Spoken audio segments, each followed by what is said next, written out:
We've got over 500 vehicle tests on this channel, and almost all of them have headlight tests, so if you want to see how the lights on your vehicle work, this is the right place to be.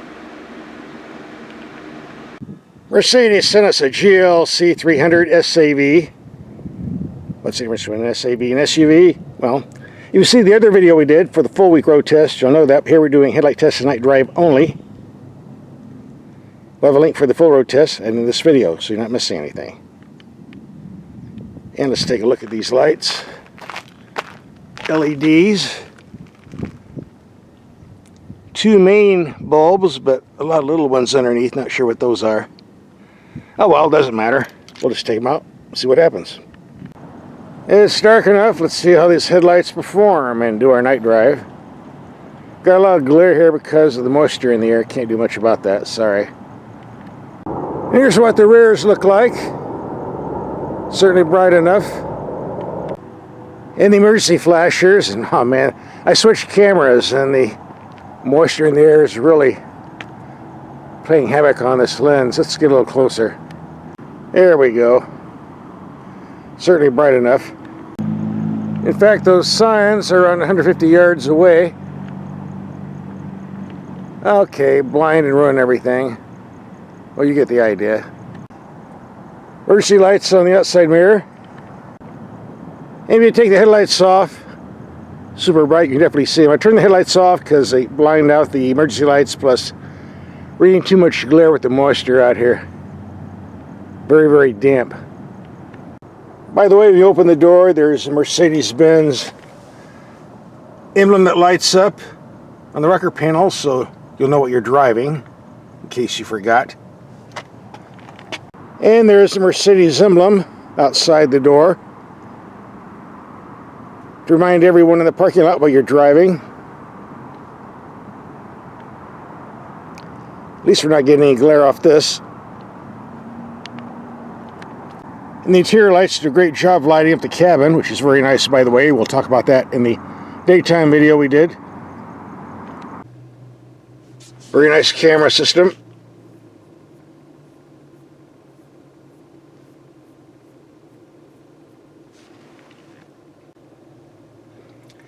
And we're getting a bunch of fuzz even on the camera from the moisture in the air, as you can see. Very blurry. Again, not the fault of the camera, just the damp weather we're getting. A lot of snow up in the foothills tonight. We do have a heads-up display right there. I don't like these things, so get on the screen and turn it off. And you have choice of eco, comfort, sport, or individual mode. I've shown this in the day video, but it looks cooler at night with the light show.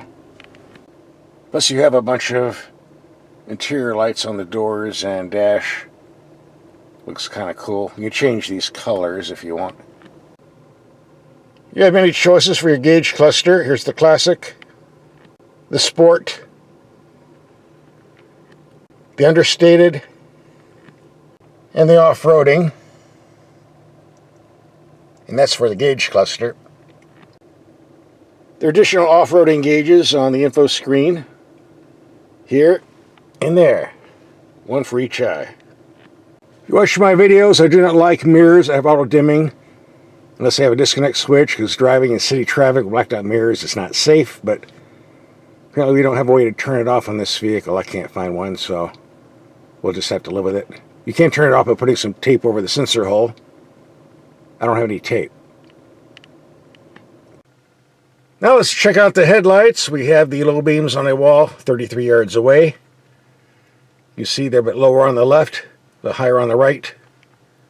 Go to high beam. Wow, look pretty strong. We're out to around 70 yards. Low beam's looking good. High beam lighting up the entire building.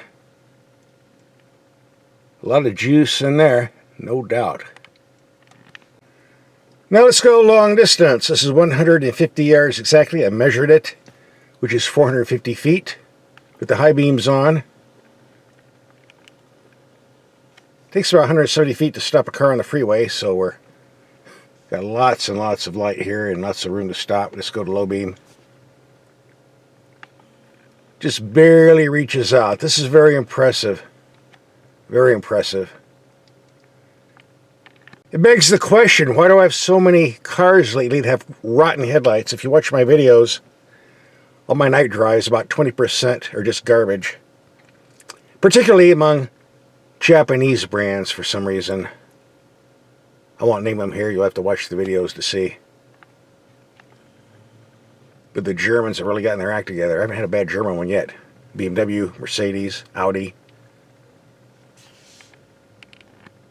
So let's take this Benz out in the sticks and see how these lights do at long range in the countryside.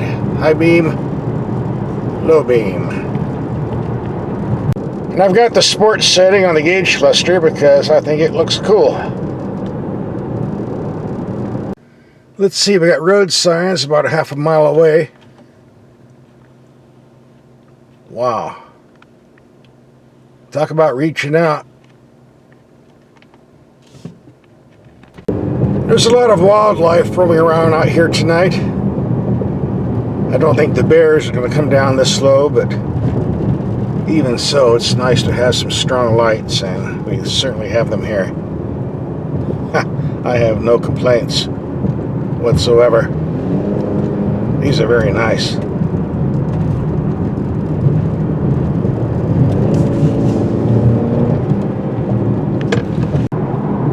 I was going to do some more testing in other areas, but you know, these headlights are so great, I really don't see any point in doing any more. They're about as good as it gets. As we can see, you went from low beam to high beam on all these construction signs. I give these headlights 10 out of 10. Very, very nice. That concludes our headlight test. You want to see the full road test? You might as well. You're already here. Here's the link. Click and watch. And subscribe. I need the money. These things guzzle a lot of gas. Well, not this one in particular, but the one I had a week before this, the big turbo V8. Wow. 14 miles a gallon. Ugh. Took a bite out of my pocketbook.